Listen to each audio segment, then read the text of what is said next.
What you? It ain't but one guy. Hold on. There's one guy. We ain't but one guy. It ain't but one guy keeping him away from him. That's Terence Crawford. Hey, but one guy. Everyone in the room picked you to win. Everyone that I asked. Everyone. Except for me. Guess what? Because I heard he could really play. No. He can't even be Shakur. He can't fuck with me. So you. What's your core lied to you? You lost. I seen the videos. You ain't seen my video. Oh, I didn't. Exactly. I just seen the video. Exactly. What would happen? Exactly. Now that you take care of business, how does you and Devin Haney end? How does that fight go? Knockout. Say this. Devin Haney being at 147, he called Devin Haney out. What do you think about that fight if it's 1 or 2 fights away? It's kind of a tough fight right now because Devin Haney is right back at the top of his game. Devin showed that the weight loss was probably causing him to not have as good punch resistance, and it also probably wasn't causing him to have as much power or explosiveness as he has. He showed tremendous power, tremendous punch resistance in that fight against Norman, and for him to do that means that the weight was probably an issue. Now, if Keyshawn comes up, or if they even do a catch weight, a 143, 144, it's gonna be a very interesting fight because I think Devin has more tools and more IQ right now, but Keyshawn is different. So when you got a guy that's different, and that's why I also said that. Lawrence Shakur just issued a warning that should have Devin Haney's entire team scrambling to watch tape. The legendary trainer isn't mincing words about what he sees coming for Haney when he steps in the ring with Keyshawn Davis. Crawford's breaking down exactly why Davis's relentless pressure and devastating power are going to be problems Haney has never faced before. And here's the kicker. Crawford isn't some random analyst throwing out hot takes. This is the same guy who's been in the trenches with elite fighters for decades. When he says the sport will chew up a fighter who underestimates an opponent, you better believe he's seen it happen countless times. What's wild is Crawford's timing with this warning.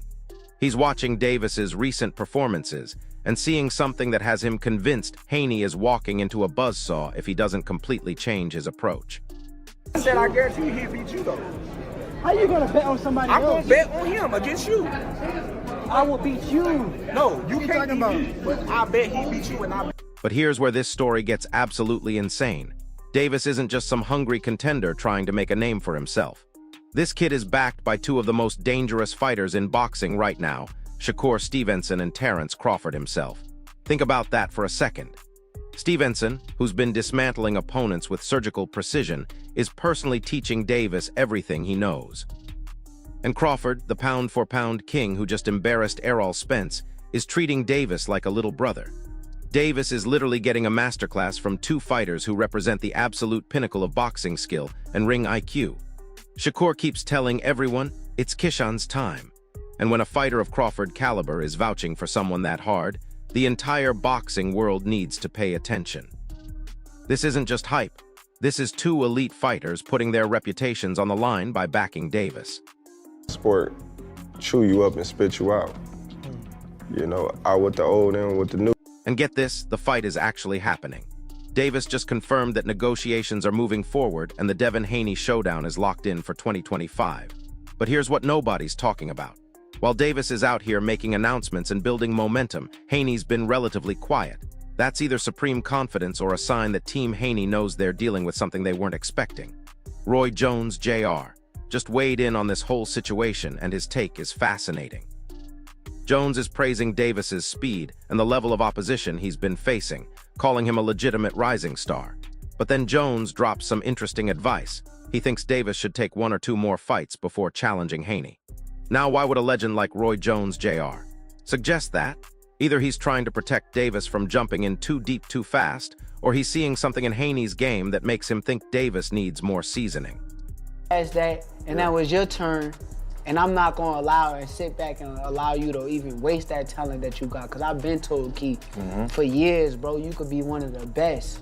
All you gotta do is just, boom, discipline. You know, with both of y'all being the best, they always gonna want it. And they gotta come with it. You know they always gonna want to see it, though. You know everybody always gonna want to see it. We get to see it. Here's where the boxing politics get really messy. Greg Hackett just gave his brutally honest breakdown of why this fight matters so much for the sport. According to Hackett, boxing is starving for these kinds of matchups where both fighters actually know each other's strengths and weaknesses. He's talking about Haney versus Shakur, Haney versus Teofimo Lopez, and now Davis versus Haney. These are the battles that separate the real elite fighters from everyone else. But Hackett dropped something crucial that most people missed. He said B-class and C-class opponents simply cannot keep up physically or mentally with fighters at this level. That's a direct shot at the opposition both fighters have been facing lately. Hackett's basically saying that until these guys fight each other, we won't know who's actually elite and who's been beating up on inferior competition. The stakes couldn't be higher because this fight will expose any weaknesses that have been hidden by facing lesser opposition.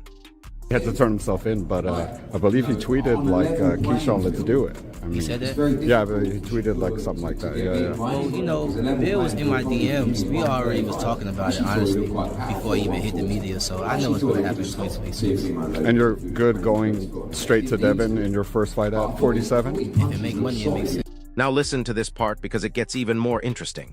Hackett addressed Davis's recent knockout win over Jammin Ortiz, and while he was impressed, he's raising questions about the move up to 147 pounds. Here's the thing though, Hackett doesn't think Davis is too small for the division. He made this fascinating point about how fighters often look bigger on television than they actually are in person. But the real question Hackett's asking is whether Davis can maintain his composure and consistency as he climbs the ranks. That's boxing code for, can this kid handle the pressure when the lights get brighter and the stakes get higher? With Davis's talent and hunger, Hackett sees him as capable of holding his own. But there's still that question mark about what happens when adversity hits in a big fight. Good competition. He's fought some elite guys. He's come up short, but he's always fought hard. He's never been stopped. I thought Keyshawn looked really, really good early on in that fight. He looked very poised. And Jermaine was fighting a fight that you typically don't see him fight. Jermaine is known for being very physical, very rough, and he's going to make it dirty if he has to. He was laying back, and it looked like he was allowing Keyshawn to take some ground and get established, but then Ortiz flipped the script and changed the game plan. He started to get into his normal bag of roughhousing and making things dirty. And I said, man, I like that. I was telling Shakur, I was in the locker room watching. I said, I like what he did right there because he went away, let you get comfortable. And then he said, no, here I am. I'm going to be the guy that you actually thought you was going to be fighting, but I'm not going to do it in the first round. You saw Keyshawn have to make some adjustments. But wait, it gets even crazier. Davis made this bold claim that nobody can beat him from 140 to 147 pounds, and analysts are starting to break down whether that's confidence or delusion. Here's what's interesting. One analyst pointed out that the welterweight division is completely stagnant right now. Ryan Garcia's tied up with his own drama, Mario Barrios is locked into other commitments, and the established names are all waiting for the biggest payday possible. That means the division is ripe for someone like Davis to come in and shake things up. The analyst compared it to what Jaron Ennis did when he moved up from 147 to 154. Suddenly, that division got exciting again with matchups against Sebastian Fundora, Virgil Ortiz, and others. If Davis can back up his talk, he could single-handedly revitalize welterweight boxing. You understand me? So you gotta have that intangibleness about him, where he can be a different guy when it's time to be a different guy. You can never count him out. However, if I were pushing Keyshawn, I would have another fight or two before I fight Devin, just for experience purposes. And if I was Devin, I would try to jump on it right now before he gets those couple fights, because the more experience he gets, the harder he's gonna become to beat.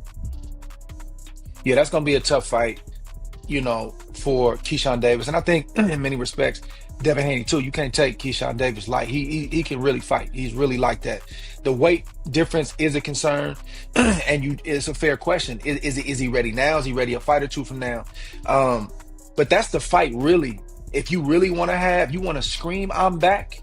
That's the type of fight that you want, because obviously it's in the Turki Al-Sheikh universe, and that's a fight that's going. Hold up, because here's where Davis might have made a strategic mistake that's got fans questioning his motives. Right after knocking out Jammin Ortiz, Davis called out Devin Haney immediately. No mention of anyone else, just straight up, I want Haney next. But now Davis is announcing he's fighting Lewis Crocker first, and fans are calling this clout chasing. Think about it, if you knew you had to fight Crocker next, why call out Haney in the post-fight interview? Davis's team is saying it's about leverage, that beating Crocker and taking his belt will give Davis more negotiating power when it comes to the Haney fight. That makes business sense, but it also makes Davis look like he was just trying to grab headlines when he called out Haney. Boxing politics are always messy, but this situation has fans wondering if Davis is more interested in building his brand than actually fighting the best available opponent. Is because there's things each one of them know about each other. They know that those are great fights. We need those fights. We need those fights. We need the Dev and Shakur. We need the Dev and Tio. We need the Africa and Shakur, the Africa and Tio. Then we need the Gary Antoine mixed in there. We need the Lamont Roach mixed in there. It's a lot of guys. The Abdullah Masons mixed in there. It's a lot of guys we need mixed in there. You know what I'm saying? These are the fights we need. Those other guys, the B class, C class guys, they can't keep up with them, either physically or mentally, or both together. They can't keep up with them. You see it. What kind of message do you think Keyshawn, made it in possibly the 40 to 47 division, beating Jermaine Ortiz the way he did? I mean, I don't know. 47 is a different division. That was that. Here's the kicker, though. Floyd Schofield just dropped a bombshell take on this entire Davis versus Haney situation that has everyone talking. Schofield acknowledges that both fighters bring excitement, but he flat out said he doesn't believe Davis can beat Haney. His reasoning is fascinating. Schofield thinks Haney's experience and maturity give him the edge, especially after showing a completely new level of skill in his recent fights. But here's where Schofield gets really specific. He said Davis looked dominant against Jermaine Ortiz, but Ortiz appeared hesitant and never truly imposed himself in that fight. That made Davis's performance look more impressive than it actually was. Schofield is basically saying Davis has been beating up on guys who aren't fighting back with enough aggression. 47, he looked good at 40. No, I don't think he's too small. These guys only look real big on TV. When you see these guys in person, they don't be that big. You know what I'm saying? So he's not too small, no. The thing is, with Keyshawn, can he keep it together? Can he keep it together mentally? If he can keep it together mentally, then we see great fights out of Keyshawn. If he do that he say he been doing, which I don't know if he was lying or not, saying that he was drinking in camp and shit like that, I don't know if that's true. I don't know if it's a lie. I don't know if it's, if he was telling the truth. I don't know. But if he could keep it together mentally, then we see great fights out of Keyshawn. Say Keyshawn Davis and Devin Haney happen next. Who would you favor? And get this, Schofield completely trashed the referee's stoppage in the Ortiz fight. He's suggesting the ref gave Davis a gift by ending it too quickly without giving Ortiz a chance to recover. That's a serious accusation because it implies Davis's biggest knockout win might have been handed to him by an overeager official. But Schofield isn't completely dismissing Davis. He admits the kid has skills, size, and speed to make any fight competitive, especially if he can put together better combinations earlier in fights. The question is whether Davis's raw talent can overcome Haney's proven ability to absorb clean shots and keep coming forward. Schofield has seen Haney take punishment from elite opponents without buckling, and he thinks that durability might be the difference maker. Need of new energy. Pretty much 40 to 47. And he says he wants to fight Jermaine Ortiz and then move up to welterweight, which would be perfect because, like I told you, I really am the best in this business.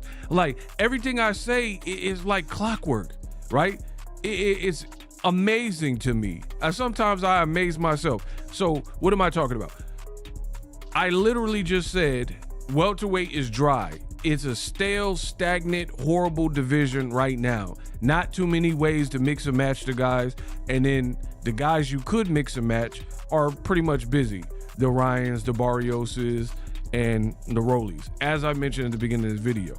And I told you it's going to require, this is how it works in the sport of boxing. I know because I've been here. According to... Now here's what Davis himself is saying about why he wants this fight so badly, and his reasoning reveals everything about his mindset. Davis heard that Haney might vacate his titles, and he sees that as his opportunity to step in and claim them.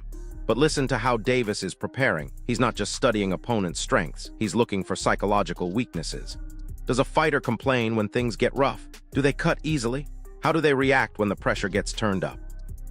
Davis is approaching this like a predator studying prey, looking for any mental or physical vulnerability he can exploit. That's the mindset of someone who's not just confident, but someone who's convinced he's found flaws in Haney's game that other fighters haven't been able to expose. can't make 40 anymore, just like Jerron Boots Ennis couldn't make 47, and he moved up to 154. Now 54 is cracking. They got 54 out here cracking. Tons of names where you can mix and match the Funduras, the Virgil Ortiz, Jermell Charlo, possibly Errol Spence, Murda Zylev, Boots, right? You got tons of ways you can mix and match these people.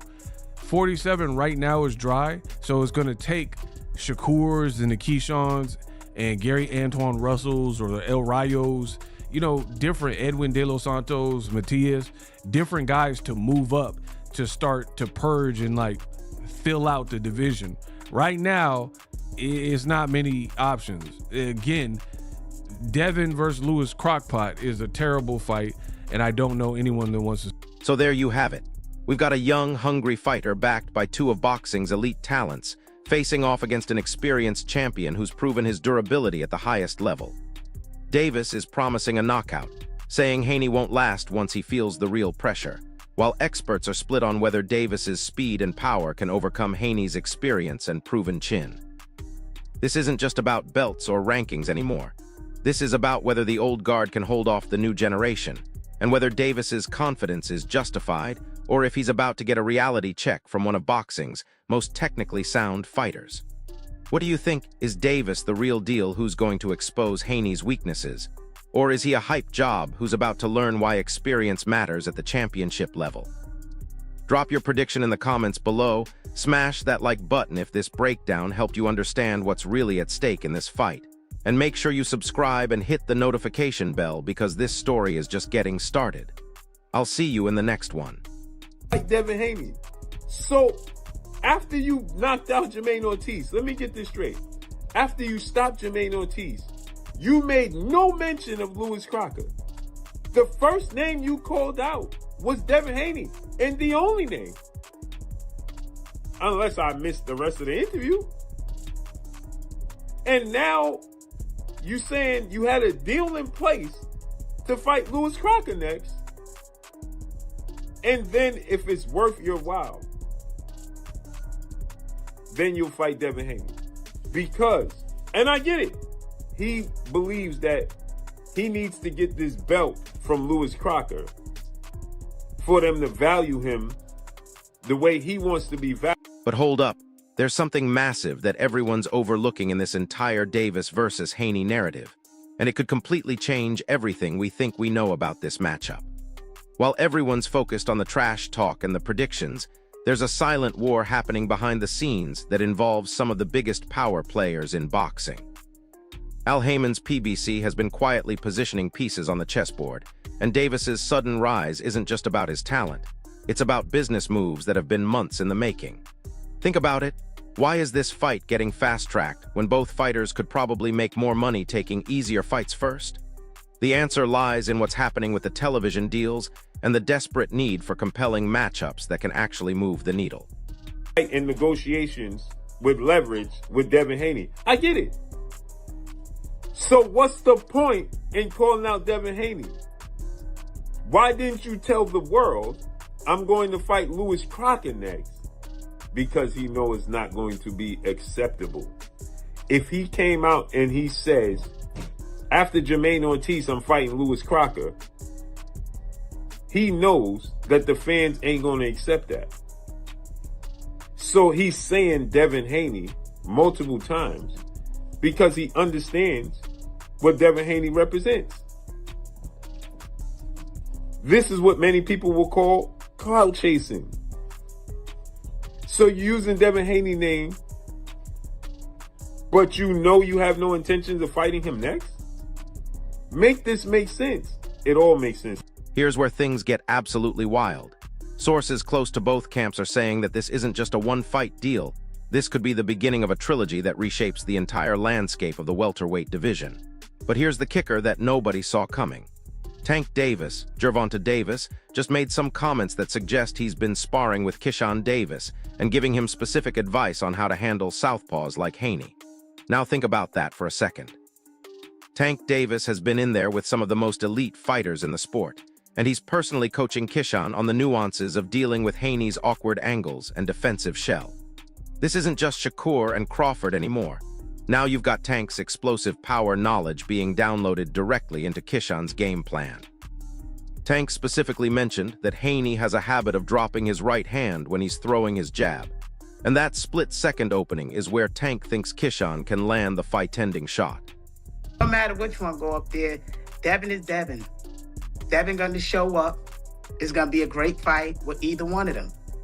Because Devin took a loss, and he don't want to take another loss, whether he got it cleaned off his record or not. He don't want to take another fight, though. I ain't gonna lie. Both of them are good fight. I don't think Keyshawn is going to beat Devin. I really don't believe Keyshawn will beat Devin. Too much experience? Why? I don't know. I just don't see. But off my prediction yesterday, I'm not gonna get that because people will say things.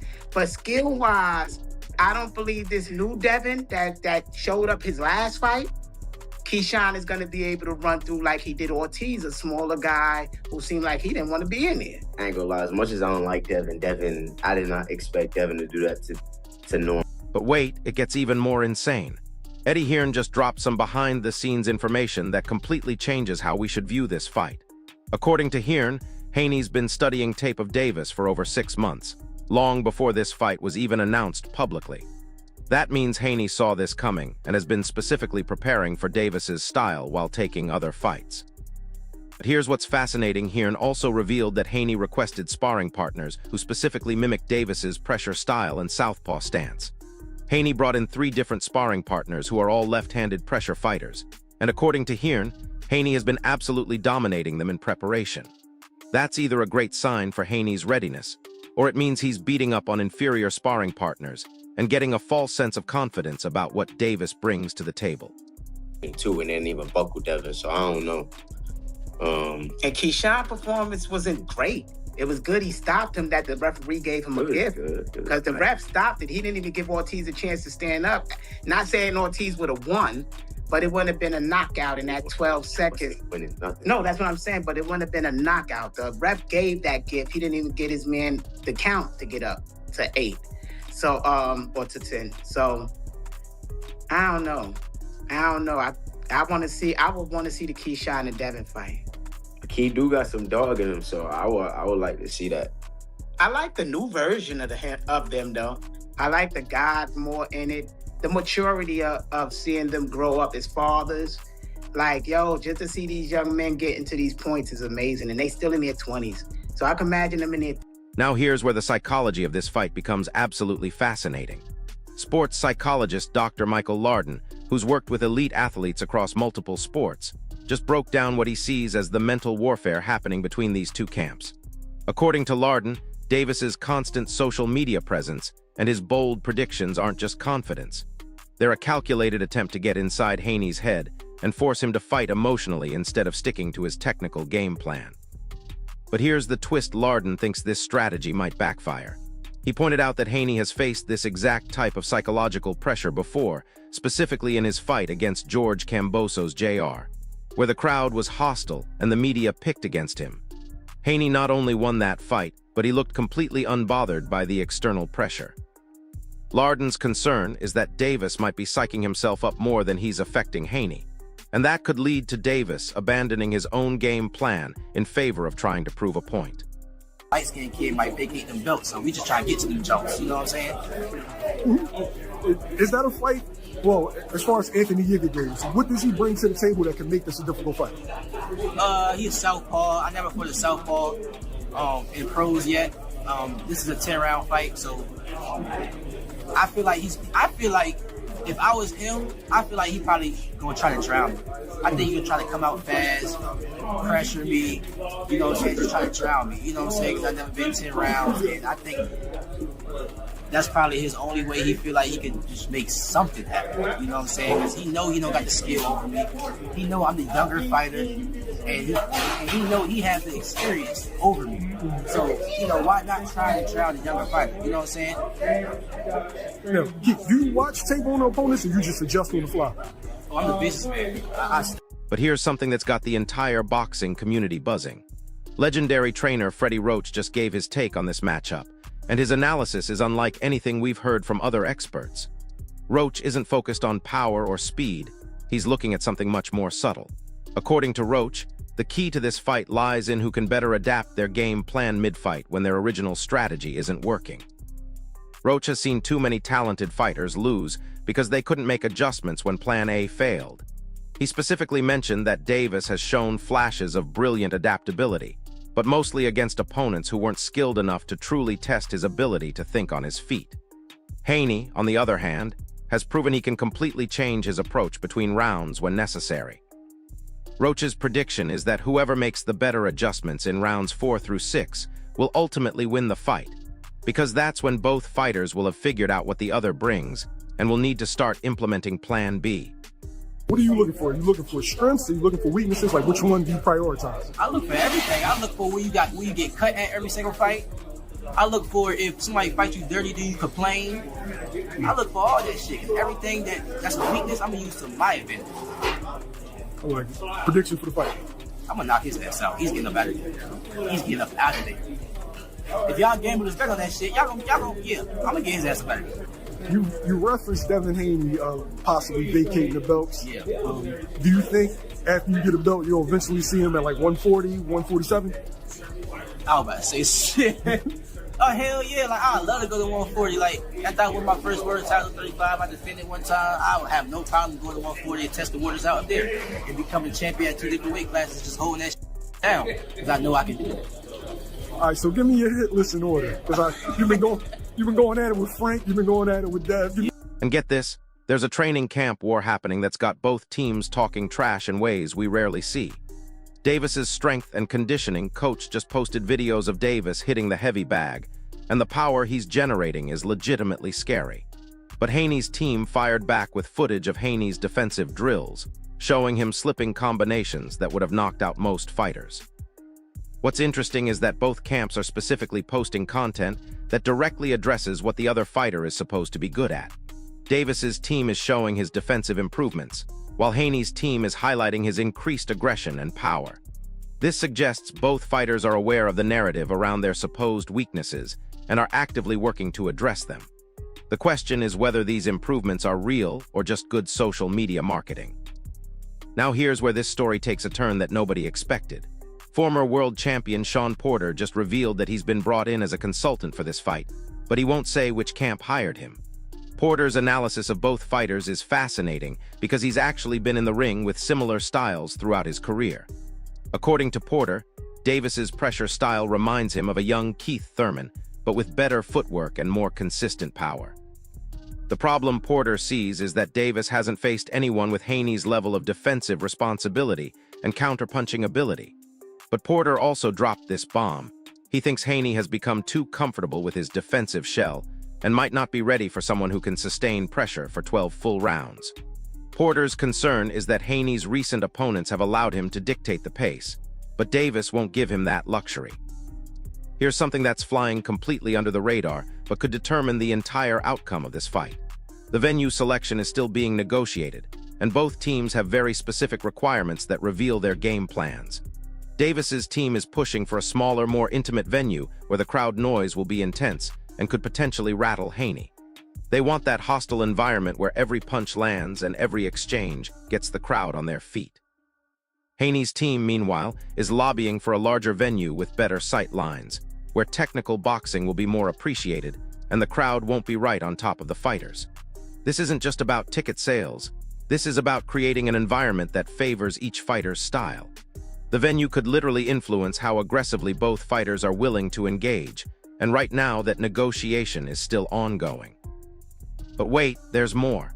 The sparring footage that's been leaked from both camps tells a completely different story than what we're hearing in interviews.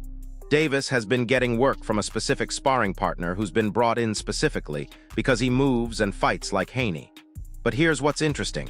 This sparring partner has been giving Davis problems with his movement and defensive positioning.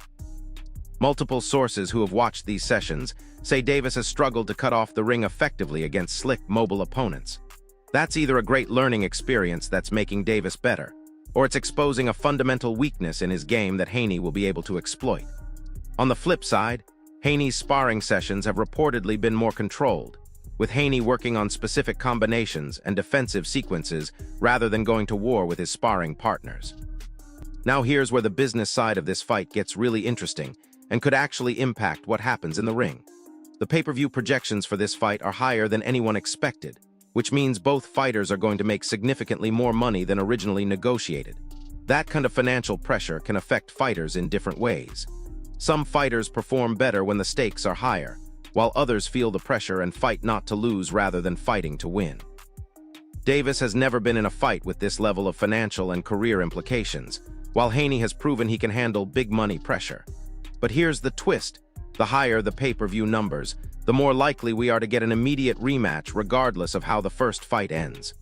Both teams are already discussing rematch clauses, which suggests they expect this to be competitive enough to warrant a second fight. Here's something that's got old-school boxing fans absolutely fired up about this matchup. This fight represents something we rarely see anymore: two fighters in their prime, with legitimate claims to being elite, actually fighting each other instead of waiting for the perfect opportunity. Teddy Atlas just went on a rant about how refreshing it is to see fighters willing to take risks when they don't have to. According to Atlas, both Davis and Haney could probably make good money fighting lesser opponents for the next 2 years, but they're choosing to settle their differences now when both are at their peak. Atlas thinks this kind of mentality is what boxing needs more of, and he's predicting that regardless of who wins, both fighters will come out of this with enhanced reputations because they were willing to take the harder fight. And here's the final piece that ties everything together. The international implications of this fight are huge, with broadcasting deals already in place for over 40 countries. This isn't just an American boxing event, this is being positioned as a global showcase for the future of the welterweight division. The winner doesn't just get bragging rights and a belt, they get positioned as the face of one of boxing's most historically significant weight classes. Davis has been working with a media consultant to improve his interviews and public speaking, while Haney has been taking acting lessons to improve his on-camera presence. Both fighters understand that winning this fight is just the beginning. The real prize is becoming the marketable star who can headline major events for the next 5 years. That level of awareness about the business side of boxing suggests both fighters are going to bring their absolute best because they understand what's at stake beyond just this one fight.